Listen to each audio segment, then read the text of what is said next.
أعوذ بالله من الشيطان الرجيم. بسم الله الرحمن الرحيم. ‘Yan uwana musulmi, ga wani rubutu a cikin Twitter wanda nake so in karanta maku kuma maku ɗan sharhi a cikinsa akan hujja, akan dalili. An rubuta cewa babu masu cutar arewa kamar malamai. A ba su kuɗi su tallata son zuciya. In ƙaryarsu ta ƙare su ce a yi ta addu'a.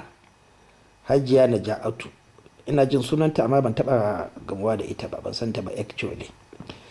To wannan magana wadda ta yi ta gwada cewa ta tashi ita ma dai cikin watakila irinmu, asalinmu malamai ne, iyayenmu da kakanninmu.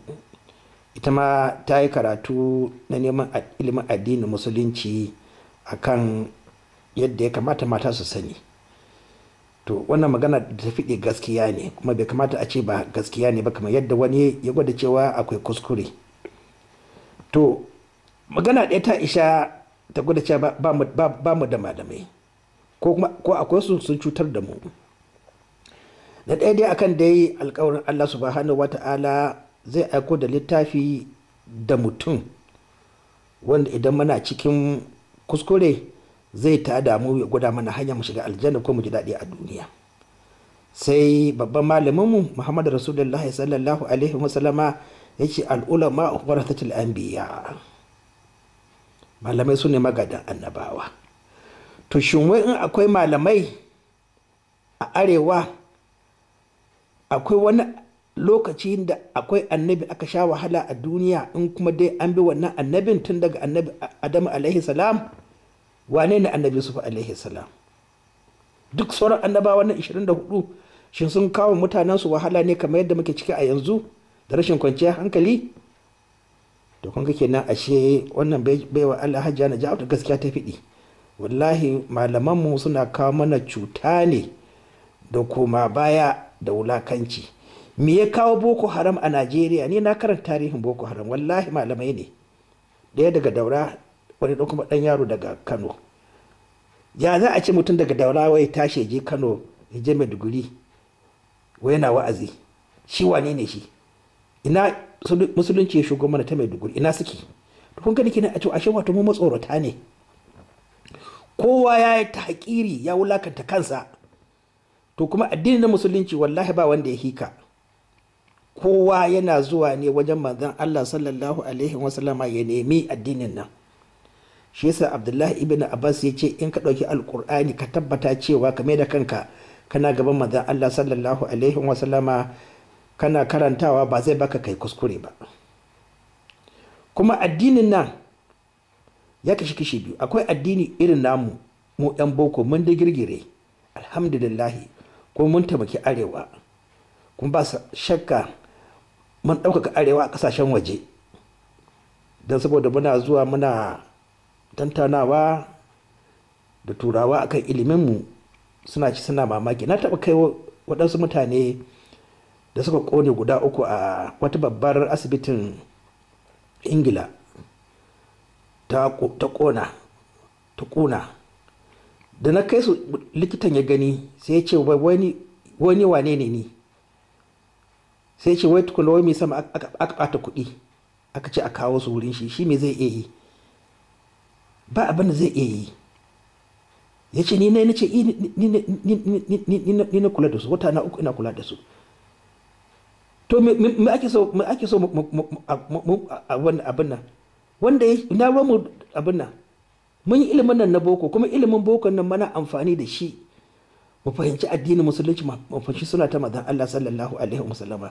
In an ce ayi kayi, kar ka canza, kai ba kowa ne ba, ka zo ka iske shi ne. Kamar yadda manzon Allah sallallahu alaihi wasallama ya ce ya zo ya iske gini tubali guda kurun yasa ya rufe kowa da kowa zo ya shiga. Abin da kenan mu muke yi, ba ruwanmu, ba mu ci ma da ilimi ba, amma muna karatu.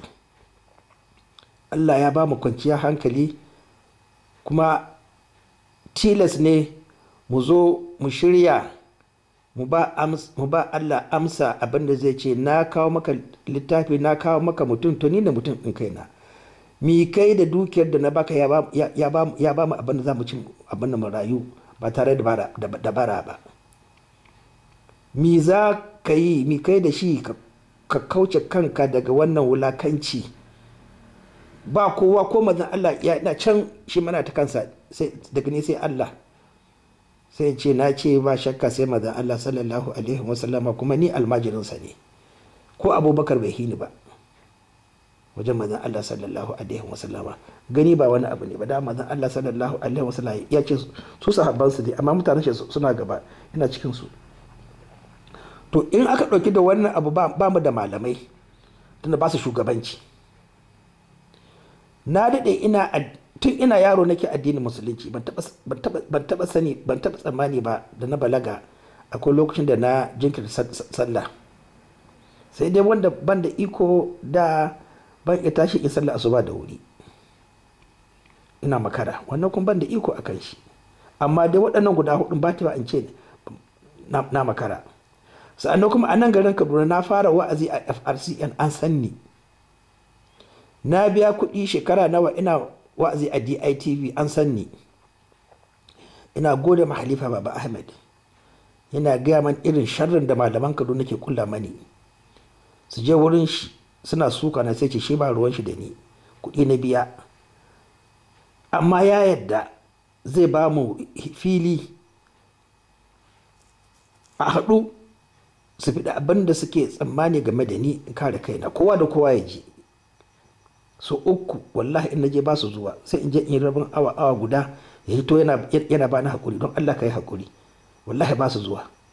Na biya kuɗi naira 60,000 game da sallar juma'a da ake yankata, awa guda a DITV, ba malamin da ya man tambaya, ba almajiri. Shi kun ga kenan yan uwana musulmi, kullum akwai sahabban manzon Allah sallallahu alaihi wasallam. Na fi Hamza, na fi Umar ibn Khattab, dan su ne masu cewa ba wanda ya sai manzon Allah sallallahu alaihi wasallama. To me za su gwada mani? Kuma na biya kuɗi shekara nawa shi ma a gidan rediyon din wanda ke Mararraba Jos. Shi ma kanshi kura na gode mashi, shi ma jarumi ne. Ana zuwa ana kai karata, sai ci ba ruwan shi ma kuɗi na biya. A zo su biya kuɗi su je su fiɗi gaskiya, su ce ba abin da na fiɗe ba gaskiya ne ba wanda taɓa yi wallahi. So kun gani kenan wannan babban gari Kaduna ba mu da malamai, muna da mata ne kurum 'yan suka. To idan Kaduna ba ta da malamai, ina ke nake da malamai? Ina malaman suke? Babban gari ne fa Kaduna, kuma Allah bai kawo mai gaskiya sai a babban alƙarya. Ku je ku karanta wannan tarihi na musulunci, kullum babban alƙarya ne Allah ke kawo wanda zai gyara abubuwa. To wannan magana da ta fiɗe gaskiya ne, idan akwai malamai da sun hito sun yi shugabanci.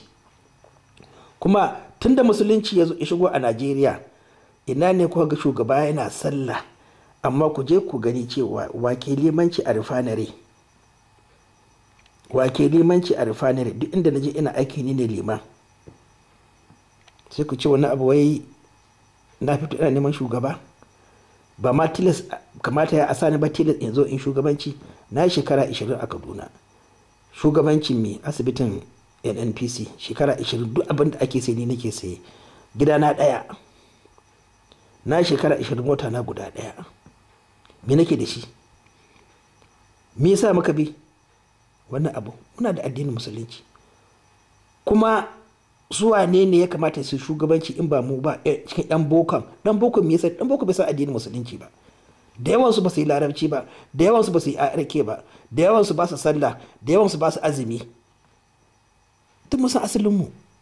A'a mu gashi wanda muka hito din hasken rana an gani, babu kokonto ba a samu ba.